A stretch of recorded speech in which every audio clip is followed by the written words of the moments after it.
Lição de quinta-feira e hoje vem trazendo o nosso título aqui, né? Nosso sacrifício queimado. E quero chamar a atenção de vocês aqui para Levíticos capítulo 1, no versículo 3. No meio do versículo vem falando assim, olha, sem defeito. Aí no meio do versículo 10, no finalzinho ali, está falando assim, sem defeito.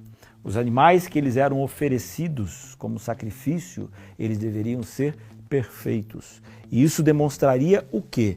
Que o sacrifício daquele que viria para perdoar os pecados também seria um sacrifício perfeito. E quem foi esse alguém? O próprio Cordeiro de Deus, Jesus. Ele veio a essa terra e ele então se entregou e o seu sacrifício ele foi perfeito. E só podia acontecer desta forma. Por quê? Porque para salvar a humanidade, alguém que não tinha pecado, alguém que não tinha defeito, precisava morrer por todos os pecadores. E isso aconteceu na cruz do Calvário. O que eu quero trazer para você também hoje é uma curiosidade ou pelo menos uma informação. Porque quando a gente olha para o texto de Levítico, está dizendo de que o animal deveria ser um macho.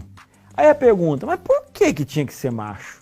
E aí tem um povo aí das conspirações da vida, né, que já cria um monte de pensamentos ideológicos a respeito disso, porque está na Bíblia. Mas olha só que explicação interessante desse comentário bíblico que diz o seguinte: quando se tratava de uma escolha, os animais machos eram mais sacrificáveis do que as fêmeas. Numa sociedade em que a criação era equivalente tanto do capital quanto da renda, menos machos do que fêmeas eram necessários para a sobrevivência do gado e dos rebanhos, visto que o macho era usado apenas periodicamente para os propósitos do cruzamento. Por contraste, a fêmea funcionava como fornecedora contínua do leite, dos subprodutos, além de produzir novas crias de vez em quando.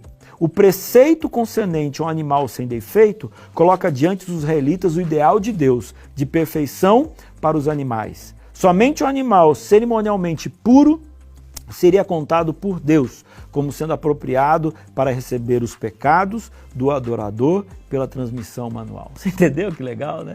Por que então que tinha que ser o macho, né? E não podia ser a fêmea? Não, porque a fêmea ela era mais utilizada no passado. Era o leite, era depois uma outra cria. Então Deus falou o seguinte, ei, vai ter o sacrifício. Mas então você vai oferecer aqui um macho sem defeito. Por quê? Não pode ter defeito, porque o sacrifício que vai ser feito lá na frente também é ser defeito. E você tem que aprender isso desde agora. Entendeu? Então, por que era um macho, você já entendeu. E por que tinha que ser perfeito, você também já entendeu.